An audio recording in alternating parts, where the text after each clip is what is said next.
Well, ladies and gentlemen, welcome to a special video of the week. And again, it was requested by you from Facebook when I asked, hey, what do you want me to do? Do you want me to make any special videos? So there was a pretty good, subject that I found it to be interesting, which was how to use Hora. Okay, how to use Hora in your daily work routines, daily work life, and how to gain benefit from it. What is Hora? Hora simply means the hour. And in Vedic astrological system, certain planet rules a certain hour, starting from the sunrise. So for example, today is Friday. The first hour of the sunrise is actually ruled by the planet that rules that entire day. So Friday is ruled by which planet? Venus. So the first hour of Friday, whatever the sunrise time is, like today was 7 a.m. where I am. So 7 a.m. to 8 a.m. would be Venus's time, meaning Venus's Hora, the hour. And subsequently they move from one planet to the other with each hour, and then it repeats itself. So the first hour would be Venus. Second hour would be Mercury. Then it would be Moon. Then it would be Saturn. Then it would be Jupiter. Then it would be Mars. Then it would be Sun. Then after Sun, again Venus will come into play. So I believe it's like a 3 cycle, in throughout the day that this occurs. So how can you use Hora to your advantage? Well, first of all, you need to know your ascendant. That's the most important thing. Your ascendant. What is your ascendant? What is your lagna? What is your rising sign?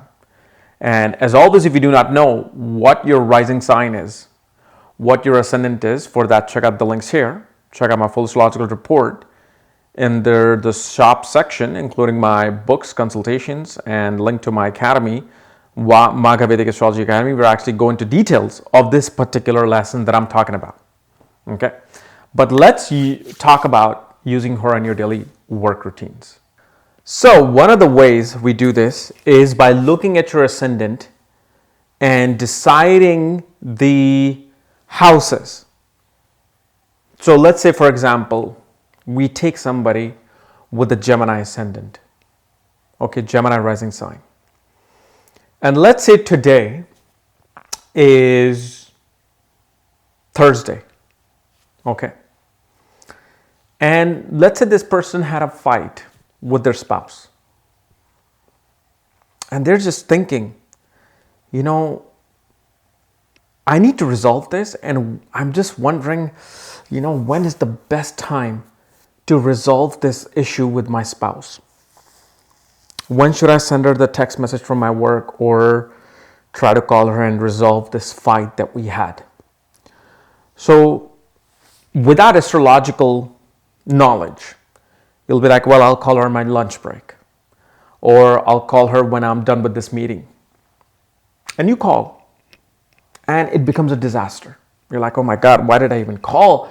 I should have just waited. So then when astrological perspective comes in, and when this is basic 101 of astrology, which I'm telling you right now. It's Thursday today, you had a fight with your spouse, and you're at work, okay, at 7 a.m. And you're wondering, when should you deal with your spouse?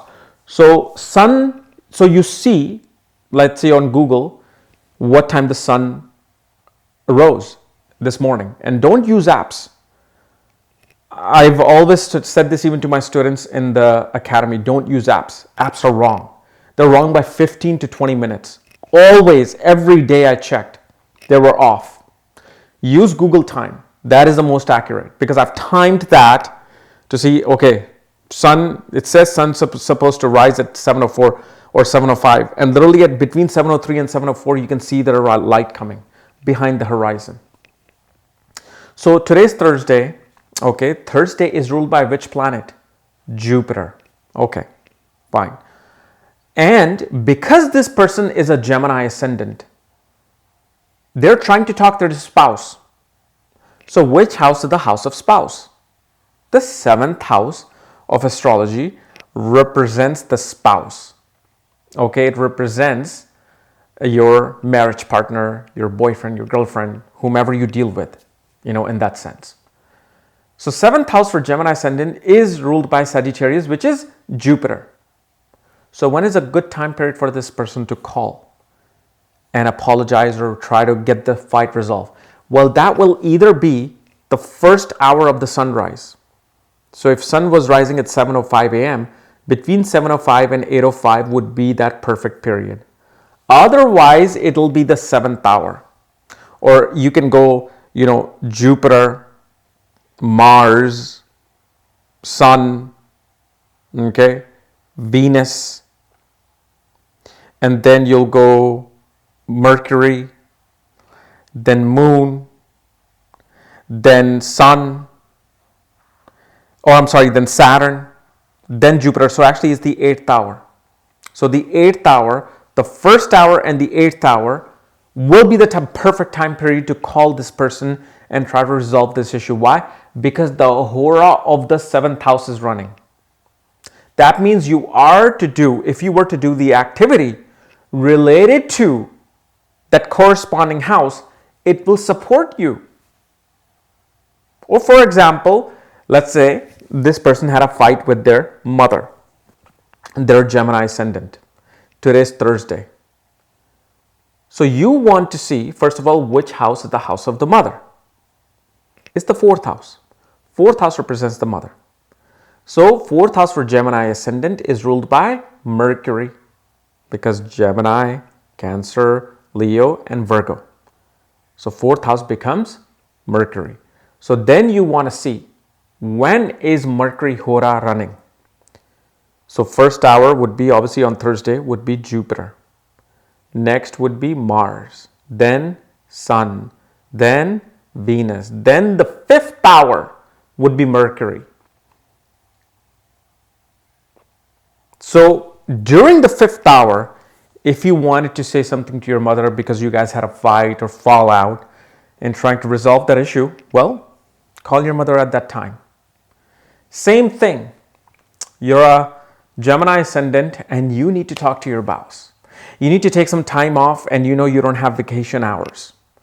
You don't have that time off left in your work, but you have to take this time off for your best friend's wedding.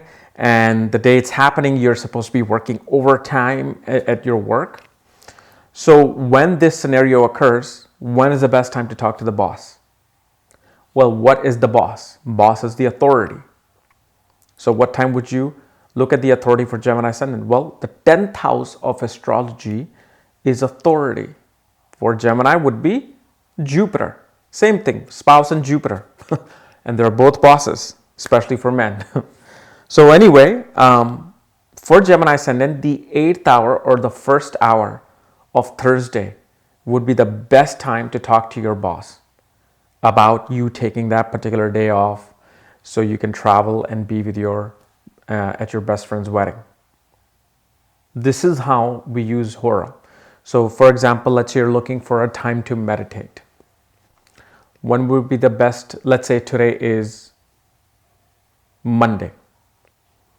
When would be the best time period to meditate? Well, the best time period to meditate on this particular, on a Monday would either be the Hora of your 12th Lord. From your ascendant would be either the Hora of the 12th Lord or the 9th Lord. So let's say, for example, you're a Taurus ascendant. Okay. And 9th house becomes Capricorn, which is about higher divinity, religion. And 12th house represents meditation. So either one can work. Especially 9th house works when you want to go towards a setting where there's a mentor, there's a guru. So for Taurus ascendant, the 12th hour, the 12th house hour, Hora Lord, would be the best time to meditate. So let's say, for example, you're a Taurus ascendant. Today is Monday, and you want to find out the best time period to meditate, to really get that energy going. Well, your 12th Lord is controlled by Mars. Mars would be the best time period to meditate. So if today is Monday, the first hour, let's say the sun was rising at 7 a.m. 7 to 8 a.m. would be moon. Then it would be Saturn. Then it would be Jupiter. Then the fourth hour will be Mars. So the fourth hour for a Taurus ascendant becomes the period where you should meditate. This is the period where you can go and link with the astral world. Actually, in this case, 8th house becomes good too, but the problem with 8th house is 8th house represents interruptions. It can interrupt your work. You're trying to do something, right? And 8th house job is to dissolve it. 8th house job is to become this black hole. So 8th house is really, you want to use 8th house for astrological learning, for some ritual, for tantra, kundalini. But for divine meditation, just to link with the divine, your 12th Lord of meditation, spirituality, yoga would be the best, and the 9th Lord. 9th Lord would be the best anytime for any kind of an activity. But 9th house specifically should be talking to your teacher, talking to your mentor, reading some religious book, learning some higher knowledge.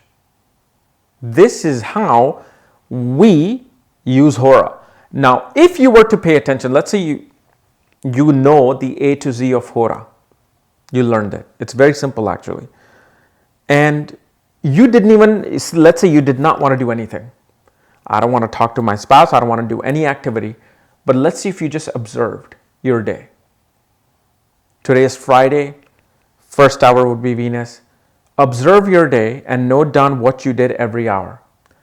Every hour will somehow be corresponding to that activity of that planet and what that planet rules in your particular ascendant. So for example, let's say for Pisces ascendant, Venus rules the 8th house.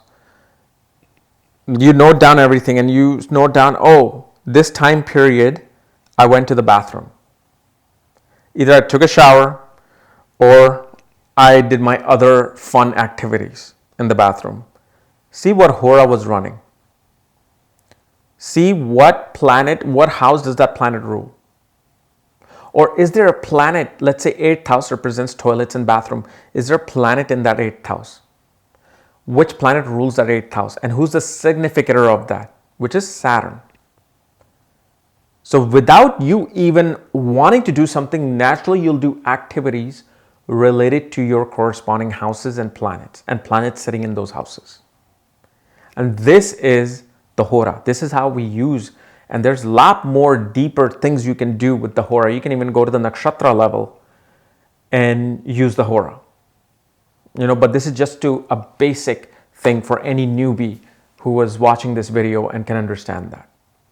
Okay, so guys, this was my analysis of how to use Hora in your daily routine. If you're new to my channel, subscribe below. If you want to know where your what your Hora is, what your ascendant is, for that check out the links here. Otherwise, we'll see you later. Bye bye.